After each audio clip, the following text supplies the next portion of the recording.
So, are there any questions that came out of those 3 talks? Stephen, I think you had one before, yeah? I think you need to flail your arm around so that...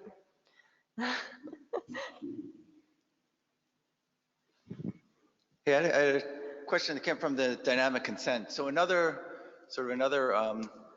thing that's being seen as increasingly important is reproducibility in research. And I know one issue that we've run into is that you sort of bring people into a study, you publish the results of a study, and then then you have subjects that don't want their data eventually to be released into these public repositories or made available.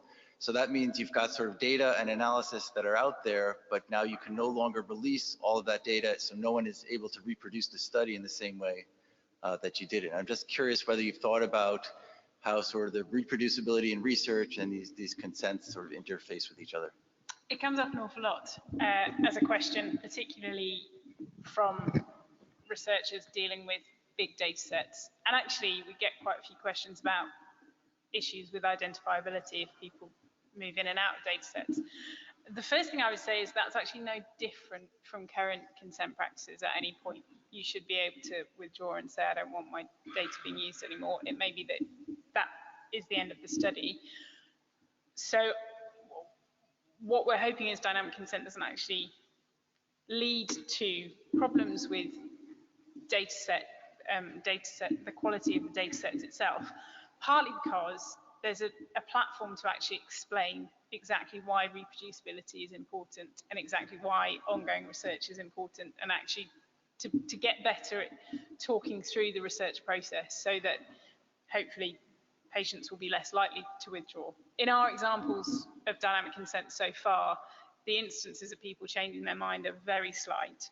And actually, most people that we've spoken to, most patients taking part have said they couldn't really understand, they couldn't imagine wanting to change their mind. But the very fact that they could made them feel much more a trusted partner in the endeavour. And also the thing that they were interested in was the information. So I still feel as though one of the major opportunities here is the opportunity to get better at explaining what research is and what it does. And there's a huge mismatch in terms of public understanding, both in terms of hype, but also in terms of just having no idea how it works. So I would say worry less about that, but actually more about the opportunity to make better research and have more people involved.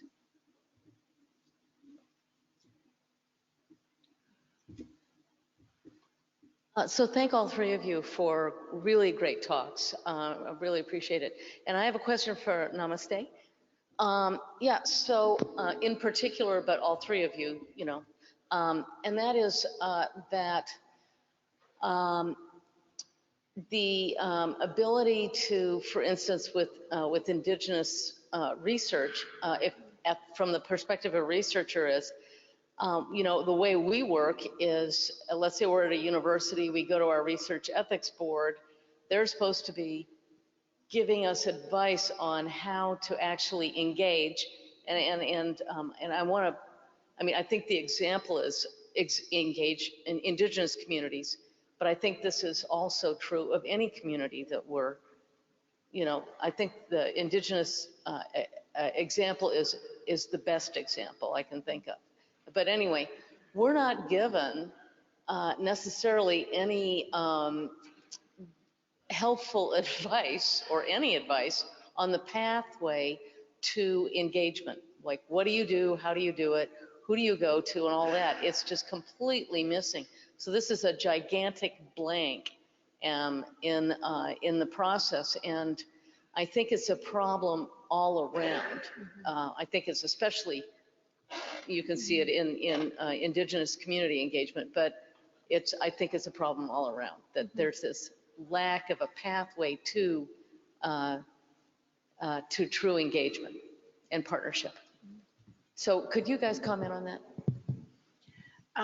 Sure. I mean, I will defer to the university perspective on this because I think the context for which those ethics boards exist is is part of that. They, you know, although it's like at a very wealthy institution and as part of the work that they do, they're quite strapped for time, and they're often asking, you know, very busy people to, you know, volunteer their time to do a lot of work and to put serious consideration to these issues, knowing the weight that it has for the participants. And so I'm not sure if it's a resource issue, but it's certainly one from our perspective where with the Indigenous community, we do want to have that voice. And so really, I think it's looking at what's going to be effective and how can we bring more community voice and perspective into that process. And so I guess for the patient-oriented research world, that would be how can we have that good patient perspective brought in. And as you said earlier, and also have research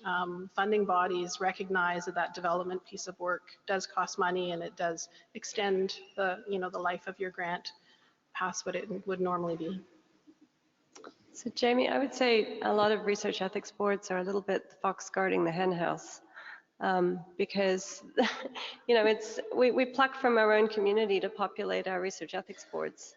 And usually there's a requirement for an external community member. The Research Ethics Board that I sat on for many years, the community member was a retired professor, right? So, just saying. So you know, I think we would bring in experts to give, you know, some training to the Research Ethics Board, but generally it wasn't necessarily with communities or community partners. It was someone like the Privacy Commissioner to come in and talk to us about data. And we were really lucky that there were some excellent clinicians who worked with you know, vulnerable populations in, you know, downtown communities that were part of the Research Ethics Board that always brought a, you know, very rational voice to things. But I think we need to be a little bit more careful about who we select to sit on research ethics boards, and we need to represent the diversity of the communities of the research that we're actually doing. But I'm going to say one more thing, and I'm going to put in a plug for, I very rarely put in a plug for Genome Canada, even though they are one of my main funders. But I'm going to say there's one thing that Genome Canada has done really well, and that is embedding social science research into the science projects. So for example, the Silent Genomes project that Namaste was talking about, you know, there are Indigenous health researchers or epidemiologists and others who aren't geneticists that are embedded and can form, that can research and both do research on the social sciences side of a big genomics project, but also inform the development of the genomics research. So I think I think it's quite a good model. There's a risk of researcher capture in that you can become too cozy with the science teams. So, you know, there is a necessity, because you need to be open to be able to be a critic of the research as it is ongoing. But I actually think embedding that more social science element within large-scale genomics projects is one way to inform and advise genomics research moving forward. I think it's a very interesting challenge, and I think it's a very interesting challenge, and I don't think there are single sort of quick fix solutions to it. But I would say that in so I've been working at this centre for about 7 years, and over that time have seen actually quite a notable improvement in terms of who it is in the room that's suggesting patients need to, or a community member, whoever it is, needs to be brought to the table. Getting them to the table soon enough in the process of developing plans and projects is hard because of funding and resource. But I actually think one of the things that will help this is if research groups get better at describing what they've done and sharing it within the community in terms of papers and what have you. That will help, because they are sharing ideas amongst the community, the research community themselves. And one of the things we need to do to encourage that is actually to get a little bit better at measuring the impact of this sort of work, because it's different for different projects what is useful and the best tactics to go about it. It depends on the community group, it depends on the research question, it depends on exactly what it is that you're trying to achieve. And there isn't a one perfect formula to do that. But if we get some way of actually saying this has led to better research, this process has led to better research over here, this is a tick box exercise, that was a waste of time, that actually that will also help our general awareness of how to do this better. It's not just, I don't think, down to the ethics committees to make it better. I'm just going to fill in for 2 seconds. I think that there's some really great programming challenges here in all of this. And I know there's some really smart people in the room that think about programming. So I'm sure that Harriet's going to want to talk to you after about how you actually make all of this work within an actual bioinformatics space, because I think that there are some real technical challenges, but I don't think they're insurmountable. If we can do this in financial systems, we can do it in research systems. Sorry.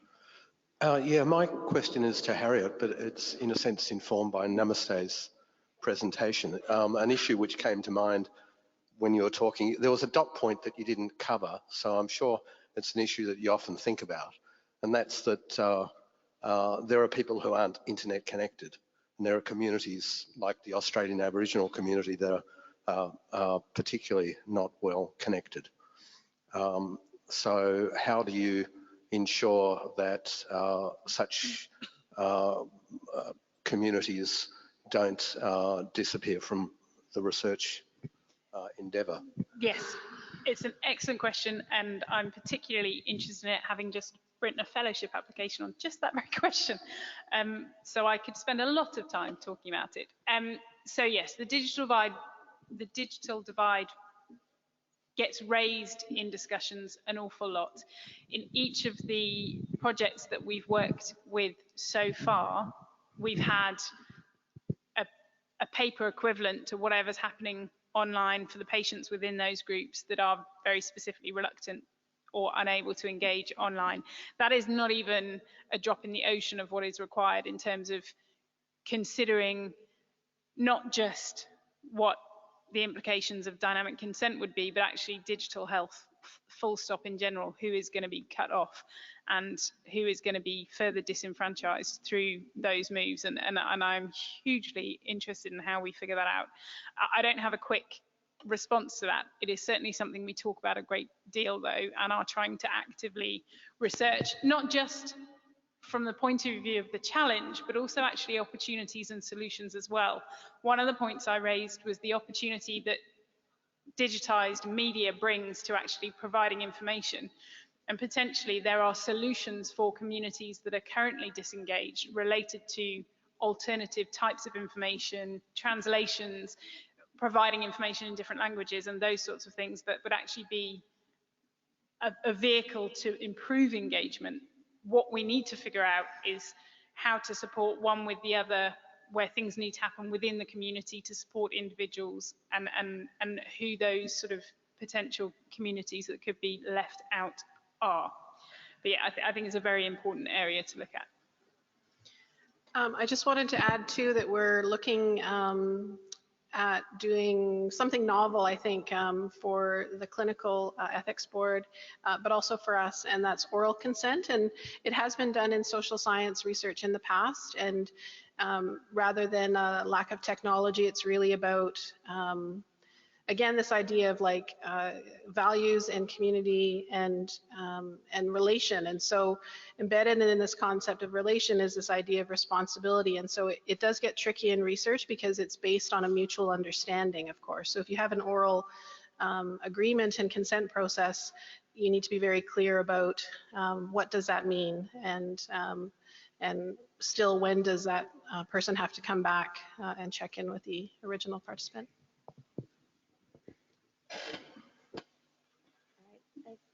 I think we're out of time, right, Felix? Or did you have one more question? Okay, but I just want to look at the overall organizers and make sure that we're... Yeah, I had never seen that phrase, the 2% doing cancer immunotherapy for the 1%. Yeah, I made that up. Do you like it? That was good, though. That was good. Because, I mean, we do a lot of thinking about trying to expand. Whenever you talk about, Indigenous research with versus on, And then always, I think there has to always be a component of trying to train the next generation so that it's including a lot of indigenous scholars as part of the researchers. So I didn't see a lot of it here. Silent Genomes, of course, is doing a really good job of trying to train indigenous researchers. Yes, I didn't want to toot that horn because it wasn't really the topic, but it's something that we devote a lot of resources to, and I was part of a evaluation project that we engaged with all of the people had been funded through the cadre NEAR, which is a 10-year national intervention of sorts to increase the cadre of Indigenous researchers in Canada. And so it is an issue in terms of program evaluation as well. You know, we were in a position where the program evaluations were taking place, but they had to be kept internal to the government. And so we had this external research project led by some of the co-Is who had mentored these students. And in the end, it wasn't persuasive because the program was cut, but it's been brought back. So yeah, we're doing a lot in that area, and SFU is as well. All right. Well, thank you all for your attention, and thank you for having us. So.